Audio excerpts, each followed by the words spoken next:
আসসালামু আলাইকুম প্রিয় শিক্ষার্থীবৃন্দ, সবাই কেমন আছো? আশা করি তোমরা সবাই খুব ভালো আছো। তোমাদের সবাইকে লার্ন উইথ রাত্রি আক্তার লোপা ইউটিউব চ্যানেলে স্বাগতম। আমি রাত্রি। আজকে তোমাদের মাঝে আমি পঞ্চম শ্রেণীর প্রাথমিক গণিত বইয়ের অধ্যায় 4 নিয়ে আলোচনা করব। আমরা আজকে অধ্যায় 4 49 নং পৃষ্ঠার অঙ্কগুলোর সমাধান করব। আমাদের অধ্যায় 4-এর নাম হচ্ছে সাধারণ ভগ্নাংশ। আমরা এর আগেও 3 কিংবা 4-এ কিন্তু ভগ্নাংশ সম্পর্কে জেনে এসেছি। সাধারণ ভগ্নাংশগুলো কি? সাধারণ ভগ্নাংশগুলো হচ্ছে এমন একটি ভগ্নাংশ যার কি লব এবং হর থাকবে। ঠিক আছে, যেমন এরকম লব এবং হর, এগুলোকে বলা হয় সাধারণ ভগ্নাংশ। এই সাধারণ ভগ্নাংশ ছাড়াও কিন্তু আরও অনেক ভগ্নাংশ আছে, যেমন দশমিক ভগ্নাংশ। তো আমাদের আলোচিত বিষয় হচ্ছে সাধারণ ভগ্নাংশ। এই সাধারণ ভগ্নাংশকে আবার 3টি ভাগে ভাগ করা হয়ে থাকে। ভাগগুলো হচ্ছে প্রকৃত ভগ্নাংশ। আমি যদি একটু লিখে বুঝাই, ভাগগুলো হচ্ছে প্রকৃত ভগ্নাংশ,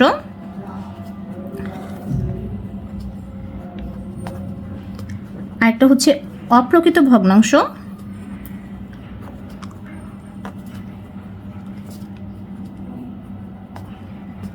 আর হচ্ছে মিশ্র ভগ্নাংশ।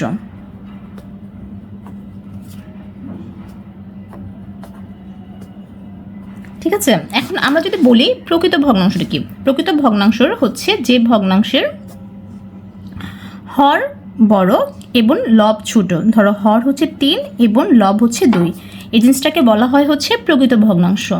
মানে হর থাকবে বড় এবং লব ছোট। নিচেরটাকে বলা হয় হর এবং উপর অঙ্কটাকে বলা হয় হচ্ছে লব। এই জিনিসটাই হচ্ছে প্রকৃত ভগ্নাংশ। আর অপ্রকৃত ভগ্নাংশ হচ্ছে যে ভগ্নাংশের লব হচ্ছে বড় এবং হর ছোট। দেখো, হর হচ্ছে ছোট এবং লব হচ্ছে বড়, এটা হচ্ছে অপ্রকৃত ভগ্নাংশ।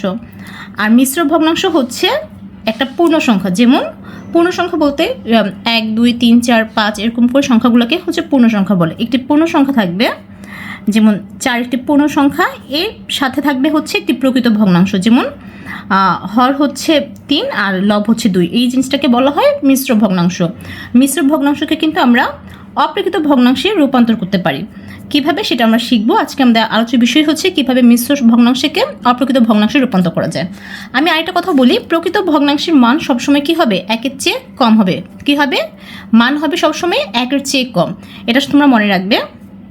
আর অপ্রকৃত ভগ্নাংশের মান 1-এর চেয়ে কিন্তু বেশি হবে।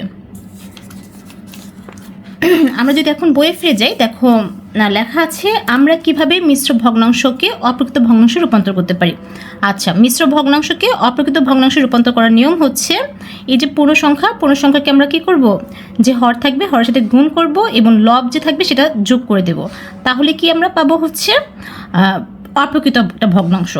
আচ্ছা, এখানে দেখি কি বলছে হচ্ছে মিশ্র ভগ্নাংশকে অপ্রকৃত ভগ্নাংশে রূপান্তর করতে হলে হরকে পূর্ণ সংখ্যা দ্বারা গুণ করে লবের সঙ্গে যোগ করি, প্রাপ্ত সংখ্যাটিকে লব হিসেবে বসাই, হর একই থাকবে। তাহলে হর একই থাকবে। যেমন এখানে হর হচ্ছে 4, যখন আমরা এটাকে এই মিশ্র ভগ্নাংশকে অপ্রকৃত ভগ্নাংশে রূপান্তর করব, হর কিন্তু 4ই থাকবে, কিন্তু লব কি হবে? লব হচ্ছে এই পূর্ণ সংখ্যা 2 সাথে 4 গুণ করব 8 এবং সাথে 1 যোগ করব, 8 আর 1 9, এই 9 হবে হচ্ছে লব। তাহলে এটাই কিন্তু হবে আমাদের মিশ্র ভগ্নাংশকে প্রকৃত ভগ্নাংশে রূপান্তরের নিয়ম। দেখো এখানে একে আছে মিশ্র ভগ্নাংশকে অপ্রকৃত ভগ্নাংশে রূপান্তর করি।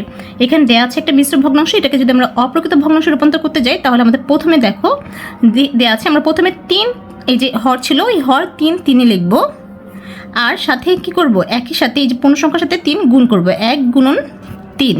ঠিক আছে, গুণ চিহ্ন দেওয়া আছে, আমরা এখানে 3 লিখব, 1 গুণন 3, আর যোগ করতে হবে হচ্ছে লবটা। তাহলে কত হবে বলো তো? নিচে তো হর অপ্রকৃত থাকবে, আর 1-এ 3 দিয়ে গুণ করলে হবে হচ্ছে 3-1-এ 3, আর সাথে 2 যোগ করলে হবে 5। তাহলে এটা হচ্ছে আমাদের এই মিশ্র ভগ্নাংশ থেকে আমরা অপ্রকৃত ভগ্নাংশে রূপান্তর করলাম। এরপর দেখো এটাও যদি আমরা করি, দেখো এটা হচ্ছে আমাদের হর ঠিক থাকবে, হর 5ই লিখবো, এবং 3 পূর্ণ সংখ্যা, এটার সাথে আমরা গুণ করব হচ্ছে হর 5 এবং যোগ করব হচ্ছে 3, এই লবটা। এবার তাহলে আমাদের যদি গণনা করি তাহলে কি হবে? 3 5-এ 15 আর 3 যোগ করলে হবে হচ্ছে 18। তাহলে এটা হবে 18/5।